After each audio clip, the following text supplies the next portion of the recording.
सत्य वचन, अमर वचन, जीवित वचन, दिव्य वचन, सत्य वचन, अमर वचन, जीवित वचन। साई दा बामा बनी दा बामा बगरे रे सनी रे सनी रे सनी रे सनी रे सा। दिव्य वचन, सत्य वचन, अमर वचन, जीवित वचन, दिव्य वचन, दिव्य वचन।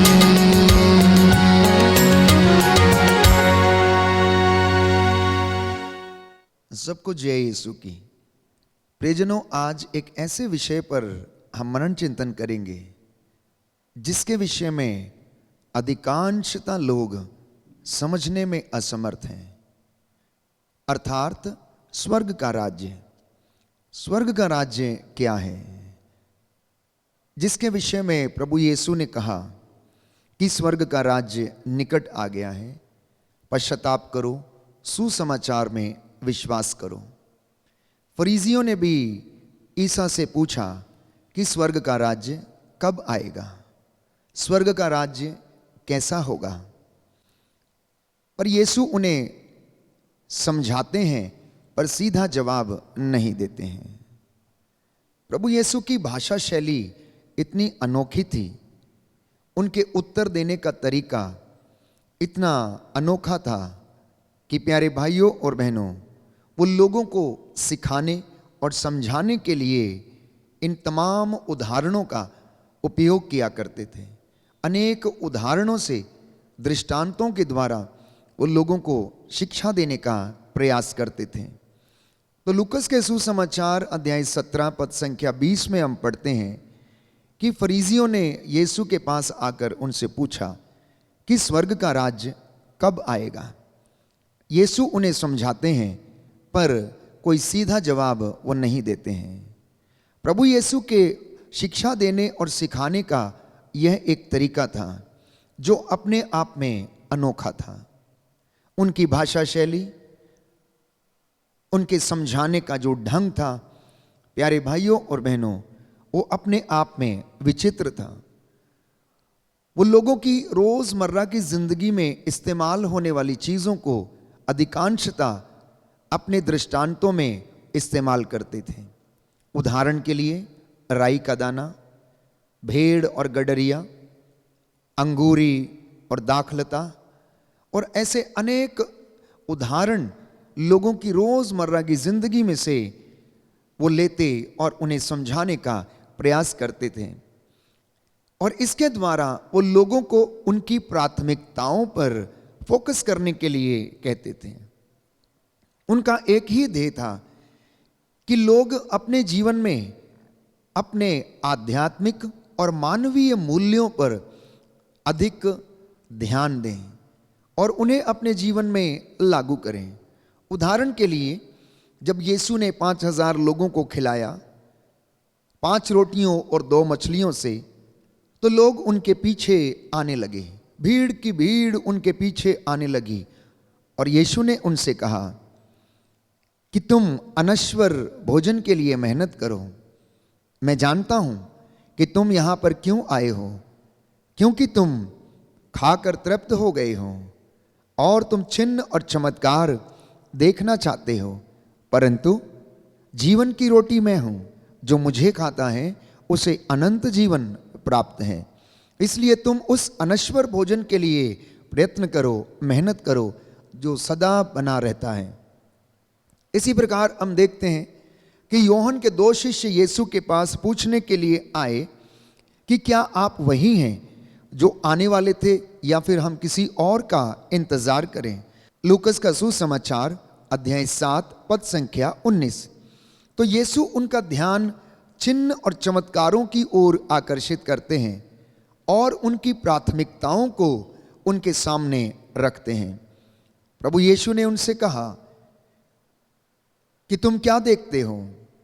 अंधे देखते हैं, लंगड़े चलते हैं, कोढ़ी शुद्ध किए जाते हैं, मुर्दे जलाए जाते हैं। जाओ और यूहन्ना को जाकर इन सारी बातों के विषय में बता दो, जो कुछ तुमने देखा है उसके विषय में उसे बताओ। एक तीसरा उदाहरण प्यारे भाइयों और बहनों हम देखते हैं कि याकूब और योहन प्रभु के दाएं और बाएं बैठना चाहते थे। जबेदी के पुत्रों की माता यीशु के पास आती है और उनसे आग्रह करती है कि मेरे इन दो बेटों को, एक को अपने दाएं और एक को अपने बाएं बैठने का अधिकार प्रदान कीजिए। पर यीशु ने उनसे कहा, क्या तुम जानती हो कि तुम क्या मांग रही हो? जो प्याला मैं पीने वाला हूं, क्या तुम इन्हें पी सकते हो? उन्होंने कहा कि हम अवश्य पी सकते हैं। पर यीशु ने उन्हें जवाब दिया, तुम मेरा प्याला तो अवश्य पियोगे, परंतु मेरे दाएं और बाएं बैठने देने का अधिकार पिता ईश्वर के पास है।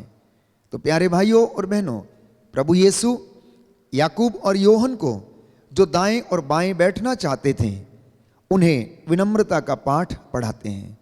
उन्हें सबका दास बनने के लिए आमंत्रित करते हैं। अपने जीवन में उदार बनकर सेवा करने के लिए आमंत्रित करते हैं। एक और उदाहरण बाइबल हमें देती है निकोदेमुस के विषय में, कि जब यीशु से वो फिर से मिला तब वह अपने ही सवालों की कशमकश में था। उसे अपने ही सवालों के विषय में ये पता नहीं था कि वो क्या पूछ रहा है, क्या पाना चाहता है, क्या खोजना चाहता है। उसे समझ नहीं आया जब यीशु ने उससे कहा कि तुम्हें दोबारा जन्म लेना है। इन तमाम बातों को समझने के लिए, स्वर्ग राज्य में प्रवेश करने के लिए तुम्हें दोबारा जन्म लेना पड़ेगा। तो निकोदेमुस सोचता है कि अब तो वो बूढ़ा हो चला है, क्या उसे फिर से अपनी माँ के पेट में जाकर दोबारा से जन्म लेना पड़ेगा? परंतु यीशु उसके डाउट को क्लियर करते हैं और उसे समझाते हैं कि निकोदेमुस, तुम्हें आत्मिक जीवन जीना होगा और तुम्हें उन्नति में बढ़ना होगा। आत्मिक उन्नति में तुम्हें बढ़ना होगा। अपने जीवन में आध्यात्मिक रूप से तुम्हें नया बनने की आवश्यकता है, अर्थात तुम्हें पुनर्जन्म लेने की आवश्यकता है। जब हम अपने पुराने जीवन को, अतीत को छोड़कर एक नया जीवन धारण करते हैं तो हमारी आत्मिक उन्नति होनी शुरू होती है। जब हम परमेश्वर से जुड़ जाते हैं तो वह हमें अपनी कृपा से भरने लगता है। तो प्रभु यीशु हमें प्रतिदिन चुनौती देता है हमारे अपने सवालों एवं सिद्धांतों को समझने के लिए, कि हम उनमें दृढ़ता पूर्वक विश्वास कर सकें, जिससे कि हमारी प्राथमिकताएं ईश्वर के राज्य के अनुसार हों। आज इंसान की प्राथमिकताएं क्या वास्तव में ईश्वर के राज्य के अनुसार हैं, या फिर जैसा परमेश्वर हमसे चाहता है वैसा हमारे जीवन में होता है? आज ये मनन चिंतन करने की आवश्यकता है। अपने आप से एक सवाल करने की आवश्यकता है, और वो ये है कि क्या मैं ईश्वर को अपने जीवन में मौका देता हूं कि वह मेरे जीवन के ढंग और तौर तरीकों को ईश्वर के राज्य के अनुरूप कर दे? क्या इंसान ने कभी अपने जीवन में इस बात का अनुभव किया है कि स्वर्ग राज्य में प्रवेश करने के लिए उसे इन तमाम कार्यों को अपने जीवन में करने की आवश्यकता है? अब सवाल ये उठता है कि स्वर्ग का राज्य आखिर है क्या? स्वर्ग का राज्य कहाँ पर है? यीशु ने कहा स्वर्ग का राज्य तो तुम्हारे बीच में ही है। वो इधर है, उधर भी है, दाएं हैं, बाएं हैं, सब जगह है। प्यारे भाइयों और बहनों, प्रभु यीशु स्वयं अपने आप में स्वर्ग राज्य के प्रतीक थे। उन्होंने पिता का रूप हमारे सामने रखा। तो राज्य का नाम सुनते ही हमारे मन में एक भौगोलिक क्षेत्र की कल्पना या चित्र हमारे मन में आता है, परंतु ये ऐसा नहीं है जैसा कि सांसारिक राज्य है। ईश्वर का राज्य आध्यात्मिक वास्तविकता है। This is a spiritual reality my dear brothers and sisters, जहां की ईश्वर की इच्छा पूरी होती है। और मैंने आपसे कहा कि यीशु मसीह स्वयं इस बात के प्रतीक थे कि वो स्वर्ग का राज्य प्रकट रूप से हमारे बीच में लेकर आए हैं, क्योंकि उन्होंने ईश्वर की इच्छा पूरी की और उस इच्छा को हमारे जीवन में रहने दिया। इसलिए पोप बेनेडिक्ट 16वें उनकी किताब जीसस ऑफ नाजरेथ उसके भाग 1 में वो लिखते हैं कि प्रभु यीशु लोगों को आकर्षित करते हैं ये बताने के लिए कि वह वास्तव में ईश्वर की उपस्थिति हैं। तो संत पिता बेनेडिक्ट 16वें ने इस बात का जिक्र किया कि यीशु मसीह इस बात को स्पष्ट करते हैं कि वो स्वयं ईश्वर का राज्य हैं और उनमें ईश्वर का राज्य प्रकट रूप से दिखता था, क्योंकि वह ईश्वर की बातों को और इच्छाओं को पूरा करते थे। फरीसियों ने सोचा कि ईश्वर का राज्य सांसारिक रूप से होगा, इसलिए वे लोग बार बार यीशु को राजा बनाने की कोशिश करते थे। यहूदी जनता उन्हें राजा बनाने की कोशिश करती थी। जब यीशु अपने विषय में साक्ष्य देते थे तो फरीसी और शास्त्री उनसे चिढ़ जाते थे कि आखिर एक साधारण मनुष्य किस तरह से ईश्वर की बातों को प्रकट रूप से बोल सकता है और चिन्ह और चमत्कार दिखा सकता है। जब यीशु ने अपने आप को ईश्वर का बेटा कहा तो उन्होंने उन पर ईश निंदा का अभियोग लगाया। जब उन्होंने पापियों को क्षमा दी तब भी उन्होंने कहा कि आखिर पाप क्षमा कौन कर सकता है? ईश्वर के सिवा कोई भी पाप क्षमा नहीं कर सकता है। पर यीशु उस राज्य की बात बोलते हैं, प्यारे भाइयों और बहनों, जो कि हमारी सोच के परे हैं, जो हमारी सोच के परे हैं। वे लोग एक ऐसे राज्य की प्रतीक्षा में थे जो रोमी साम्राज्य का तख्ता पलट कर दे। फरीसियों, यहूदियों और शास्त्रियों की सोच एक ऐसे राज्य की थी जो कि रोमी साम्राज्य का तख्ता पलट कर दे। तो वे ईसा को भी सांसारिक राजा के रूप में देख रहे थे, पर यीशु उस राज्य के विषय में बताते हैं जो आध्यात्मिक है, आत्मिक है और पूरे कृपा से भरा हुआ है। उस राज्य में सहनशीलता, उस राज्य में प्रेम, उस राज्य में उदारता, उस राज्य में मुक्ति है, उस राज्य में क्षमा है, उस राज्य में प्यारे भाइयों और बहनों एक दूसरे को सहन करने, एक दूसरे का आदर सम्मान करने, पिता का आदर करने के लिए हर एक गुण विद्यमान है। जैसा कि बाइबल हमें बताती है कि ईश्वर का राज्य खाने पीने का नहीं है, परंतु ईश्वर का राज्य धार्मिकता, न्याय और शांति का राज्य है। वो जगह जहां पर शांति पनपती है, वो जगह जहां पर ईश्वर की इच्छा पूरी होती है, वो जगह जहां पर प्रेम पनपता है और बढ़ने लगता है, वहां पर ईश्वर का राज्य स्वाभाविक रूप से उपस्थित रहता है। इसलिए प्यारे भाइयों और बहनों, इस राज्य का सबसे पहले अनुभव मनुष्य अपने आंतरिक जीवन में करता है। जब तक आप अपने जीवन में, अपने मन में, अपनी आत्मा में, अपने हृदय में इस राज्य का अनुभव नहीं करेंगे, तब तक आप अपने परिवार में, समाज में भी इस राज्य का अनुभव नहीं कर सकते हैं, क्योंकि ये एक आध्यात्मिक वास्तविकता है। This is a spiritual reality. और उस आध्यात्म को करते करते आप एक दिन उसकी चरम सीमा पर पहुंच जाते हैं, जहां से प्यारे भाइयों और बहनों परमेश्वर का नूर या उसकी प्रकाशना जब हमारे ऊपर उतरती है तो हम ईश्वर के राज्य के रहस्यों को समझने लगते हैं। और ये रहस्य तभी खुलते हैं जब इंसान परमेश्वर से जुड़ता है, जब वो अध्यात्म की साधना करता है, जब वो सत्य की साधना करता है और अपने आप को हर प्रकार की भ्रांतियों से आजाद करता है। इसलिए इंसान को प्यारे भाइयों और बहनों पवित्र आत्मा के द्वारा मसा होना अनिवार्य है, पवित्र आत्मा की कृपा में बढ़ना अनिवार्य है। शिष्यों ने पेंतेकोस्त के दिन इस स्वर्ग के राज्य का अनुभव किया।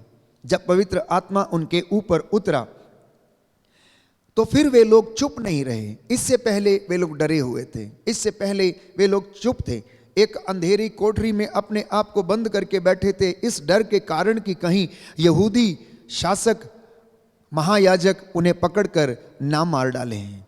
तब तक उन्होंने ईश्वर के राज्य का अनुभव नहीं किया, ईश्वर के प्रेम का, मुक्ति का, उद्धार का अनुभव नहीं किया। लेकिन जैसे ही पवित्र आत्मा उनके ऊपर उतरता है, वे लोग स्वतंत्र हो जाते हैं। तो कहने का तात्पर्य यह है, जब ईश्वर का राज्य आ जाता है तो इंसान के जीवन में पूर्ण स्वतंत्रता बनने लगती है। और जब इंसान पूर्ण रूप से स्वतंत्र होता है, किस चीज से स्वतंत्रता? क्रोध से, ईर्ष्या से, घमंड से, घृणा से, द्वेष से, शोषण से, अत्याचार से, हर प्रकार की बुराई जो कि स्वर्ग राज्य के और ईश्वर के विरुद्ध है। जब इंसान अपने आप को इन सारी बातों से स्वतंत्र महसूस करता है, तब वह ईश्वर के राज्य में फलने और फूलने लगता है। तो ईश्वर ने प्यारे भाइयों और बहनों यीशु मसीह को अपना राज्य स्थापित करने के लिए इस दुनिया में भेजा। वो आध्यात्मिक राज्य जिसके द्वारा लोग परमेश्वर के ओर आकर्षित हो जाएं। तो प्रभु ने अपने चेलों को प्रार्थना करना सिखाया कि हे प्रभु, तेरा राज्य आए, तेरी इच्छा जैसे स्वर्ग में है वैसे पृथ्वी पर भी पूरी हो। तो जब यीशु इस प्रार्थना को अपने शिष्यों को सिखाते हैं और कहते हैं कि हे पिता, तेरा राज्य आए और जैसे तेरी मर्जी स्वर्ग में पूरी होती है, इस पृथ्वी पर भी वो होने पाए, तो इससे हमें पता चलता है कि पृथ्वी जिस पर हम निवास करते हैं वो वास्तविक रूप से है और स्वर्ग राज्य भी वास्तविकता है। क्यों? क्योंकि वहाँ पर स्वयं परमेश्वर अपने राज्य में दूतों और संतों की संगति में विराजमान है। तो स्वर्ग का राज्य वहाँ है जहाँ ईश्वर की इच्छा पूरी होती है। अगर आप में से किसी को शक है कि स्वर्ग का राज्य कहाँ है, तो प्रियजनों, आप जान लीजिए कि स्वर्ग का राज्य वहाँ है जहाँ पर ईश्वर की इच्छा पूरी होती है, जहाँ स्वयं प्रभु यीशु निवास करता है, जहाँ स्वयं पिता का प्रेम घरों में और परिवारों में निवास करता है। और संत योहन अपने पहले पत्र में लिखता है कि जहाँ पर प्रेम है वहाँ पर ईश्वर का निवास है, क्योंकि ईश्वर तो आत्मा है और ईश्वर चाहता है कि लोग भी आत्मा और हृदय की सच्चाई से सच्चे आराधक बनकर उसका आदर करें, उसकी भक्ति करें और उसके साथ जुड़े रहें। तो जैसा मैंने कहा कि ये एक आध्यात्मिक रियलिटी है। स्वर्ग का राज्य एक आध्यात्मिक वास्तविकता है। तो स्तोत्रकार भजन संहिता 126 पद संख्या 2 में कहता है, हमारे मुख पर हंसी खिल उठेगी, हम आनंद के गीत गाने लगेंगे। गैर यहूदी आपस में कहते हैं कि प्रभु ने उनके लिए अपूर्व कार्य किए हैं। तो जब इंसान स्वतंत्रता को महसूस करता है, ईश्वर के राज्य को महसूस करता है, उसमें वो बढ़ने लगता है, उसके अनुसार जीवन जीने लगता है, ईश्वर की इच्छाओं को पूरा करने लगता है, तो उसके मुख पर हंसी खिल उठेगी। वो आनंद के गीत गाने लगते हैं और धन्यवाद के गीत गाने लगते हैं। यशायाह नबी का ग्रंथ अध्याय 6 पद संख्या 10 में हम पढ़ते हैं कि मैं प्रभु में प्रफुल्लित हो उठता हूँ, मेरा मन अपने ईश्वर में आनंद मनाता है। प्रभु ने मुझे मुक्ति के वस्त्र पहनाए और मुझे धार्मिकता की चादर ओढ़ाई है। ये बात केवल वो व्यक्ति अनुभव कर सकता है जिसने अपने आंतरिक मन में ईश्वर के राज्य का अनुभव किया है। पुनः मैं दोहराना चाहता हूँ कि ईश्वर का राज्य वहाँ है जहाँ पर ईश्वर की इच्छा पूरी होती है।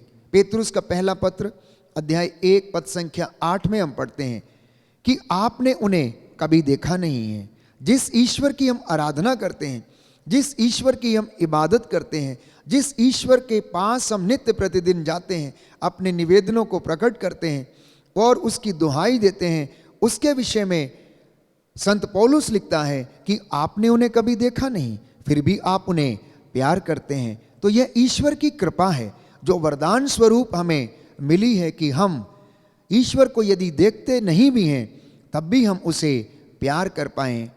तो तो प्यारे भाइयों और बहनों, कि प्रभु ये कहता है कि मैं ही प्रभु हूं, मेरे सिवा कोई दूसरा नहीं है। मैं आकाश और पृथ्वी पर विराजमान हूं, मैं प्रकाश और अंधकार दोनों की सृष्टि करता हूं, मैं सुख भी देता हूं और दुख भी देता हूं, मेरे सिवा कोई न्यायकर्ता ईश्वर नहीं है। यशायाह नबी का ग्रंथ अध्याय 45 पद संख्या 6। तो यूहन्ना बपतिस्ता के मन में थोड़ा संदेह था, इसलिए उन्होंने अपने शिष्यों को यह पूछने के लिए भेजा यीशु से कि आप हमें बताएं कि क्या आप वही हैं जो आने वाले थे या हम और किसी का इंतजार करें। तो उत्तर में ईसा ने उनसे कहा, जाओ, जो तुमने देखा है और सुना है उसे यूहन्ना को बता दो। तो हम सबका मिशन है कि हम जो देखते हैं उसे लोगों को बताएं, हम जो अनुभव करते हैं उसे लोगों के साथ बांटें, हमारे जीवन में जो गवाहियां हैं उसे लोगों के सामने हम प्रकट करें, ताकि सुनने वाले प्रभु में विश्वास कर सकें। बहुधा हम वचन सुनाने में असफल हैं। आज कलीसिया वचन सुनाने में असफल है। हम अनेक प्रकार के काम करते हैं, लेकिन वचन सुनाने में हम बहुत पीछे हैं। ना केवल वचन सुनाने में, परंतु वचन को पढ़ने में भी हम बहुत पीछे हैं। लोग अपने धर्म शास्त्र को पढ़ने में असमर्थ हैं, वे नहीं पढ़ते हैं, इसलिए उसे ईश्वर के राज्य का, ईश्वर की बातों का, ईश्वर की इच्छा का ज्ञान नहीं है। जब तक बच्चा अपने पाठ्यक्रम की पुस्तक को नहीं पढ़ता है, प्यारे भाइयों और बहनों, वह ज्ञान हासिल नहीं कर सकता है। तो आज इंसान के लिए ज़रूरी है, विश्वासियों के लिए यह निहायत ही ज़रूरी है कि जिस ईश्वर की आप आराधना करते हैं, जिस ईश्वर को आप जानने की कोशिश करते हैं, जिसकी खोज में आप लगे हुए हैं, उसके विषय में आप जरूर पढ़ें। पढ़ने के बाद आप लोगों को बताएं। लोगों से जब आप ईश्वर का वचन सुनते हैं तो उसे अन्य लोगों के साथ अवश्य बांटें।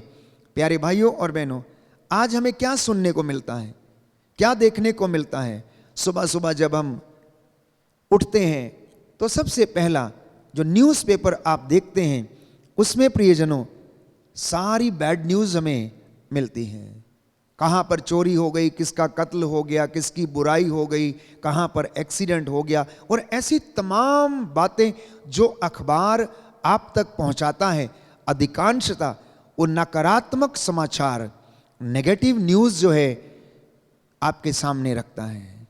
बहुत कम मोटिवेशनल टॉक्स या बहुत कम उत्साहित करने वाले बहुत कम सब्जेक्ट्स जो हैं वो हमें अपने अखबारों में मिलते हैं।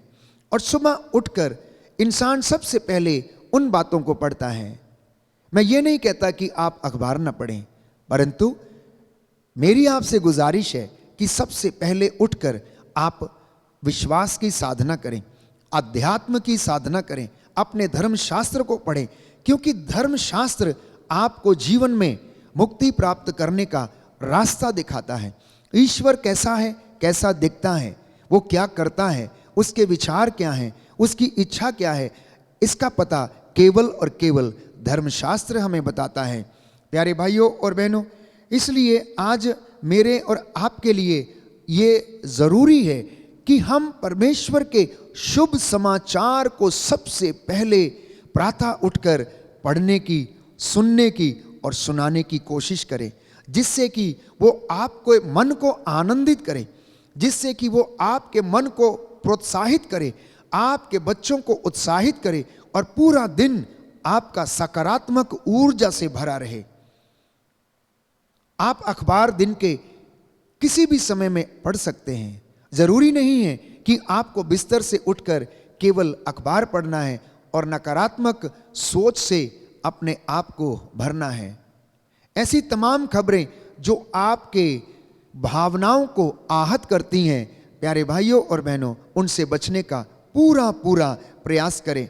तो यीशु के समय में भी बहुत से लोग, प्यारे भाइयों और बहनों, शुभ समाचार सुनाने में असफल रहे। यीशु के समय में भी बहुत सारे लोग शुभ संदेश सुनाने में असफल रहे। महायाजक और शास्त्री उनमें से एक थे। यहूदी अधिकारी वे लोगों को शुभ संदेश नहीं सुना पाए। शास्त्री और फरीसी उन लोगों ने लोगों को गुड न्यूज़ नहीं सुनाया। राजा हेरोद एवं पिलातुस जैसे लोग, यहाँ तक कि यीशु का शिष्य यूदस इस्करियोती भी शुभ संदेश सुनाने में असमर्थ रहा। ना इन्होंने सुना और ना ही इन्होंने दूसरों को सुनाया और ना ही इनके जीवन से कोई गवाही आई। प्यारे भाइयों और बहनों, तो देखना और सुनना ये वरदान परमेश्वर की ओर से आते हैं। देखना और सुनना और उसे अनुभव करना और उस अनुभव के अनुसार अपने जीवन को परिवर्तित करना, ये वरदान परमेश्वर की ओर से आते हैं। अब देखिए, बाइबल इसके विषय में हमें उदाहरण देती है कि जक्केउस ने जब तक यीशु को नहीं देखा उसे अनुभव नहीं हुआ। जब तक उसने यीशु की बातों को नहीं सुना उसके घर में मुक्ति नहीं आई। जब तक यीशु उसके घर में नहीं गए तब तक वो अंधकार में ही जीवन जीता रहा। संत पौलुस जो साउल कहलाता था, उसके विषय में हम पढ़ते हैं कि वो अत्याचार करता था, मसीहों को सताता था, लेकिन जब उसने ईश्वर के राज्य को अनुभव कर लिया तो वह चुप नहीं बैठा और उसने मेरे और आपके पढ़ने के लिए 14 पत्र लिख डाले। रोमियों को, गलातियों को, कुरिन्थियों को, कलोसियों को, फिलिपियों को। प्यारे भाइयों और बहनों, और आज उन वचनों को हम पढ़ते हैं। लगातार वो वचन हमारे जीवन में हमें प्रोत्साहन प्रदान करते हैं। तो इसलिए स्वर्ग राज्य जो एक वास्तविकता है, इसे आप अनुभव करें। इसका अनुभव आप अपने जीवन में रोजाना पवित्र शास्त्र को, प्रभु के वचनों को पढ़कर कर सकते हैं। इसलिए मैं पुनः एक बार आपसे गुजारिश करना चाहूँगा कि ईश्वर जितना बड़ा है आप उसको उतना बड़ा देखने की कोशिश करें। वो जितने बड़े काम कर सकता है उतने बड़े कामों पर आप विश्वास करें। उसके चिन्ह, चमत्कारों और अपूर्व कार्यों पर आप विश्वास करें। और आपने जो देखा है, आपने जो सुना है, उसे आप लोगों के साथ बांटें। प्रभु आपको आशीष प्रदान करेगा और आप आध्यात्मिक एवं आत्मिक उन्नति में बढ़ते जाएंगे। याद रखिए कि विश्वासियों का एकमात्र लक्ष्य यह होना चाहिए कि आप आत्मिक एवं आध्यात्मिक उन्नति कैसे करें। आपका लक्ष्य केवल और केवल आत्मिक उन्नति एवं आध्यात्मिक उन्नति होना चाहिए। बाकी की चीज़ें प्रभु ये कहता है कि तुम्हें यूं ही मिल जाएंगी। तुम सबसे पहले ईश्वर के राज्य और उसकी धार्मिकता की खोज करो और बाकी की चीज़ें प्रभु कहता है मैं तुम्हें यूं ही प्रदान कर दूंगा। तो विश्वासियों का प्रथम लक्ष्य ईश्वर के राज्य को जानना, ईश्वर के राज्य को अनुभव करना, ईश्वर के राज्य को पहचानना। प्रभु हमें आशीष दे। आज के वचन आपके जीवन में 100 गुना फल लाएं। आमीन।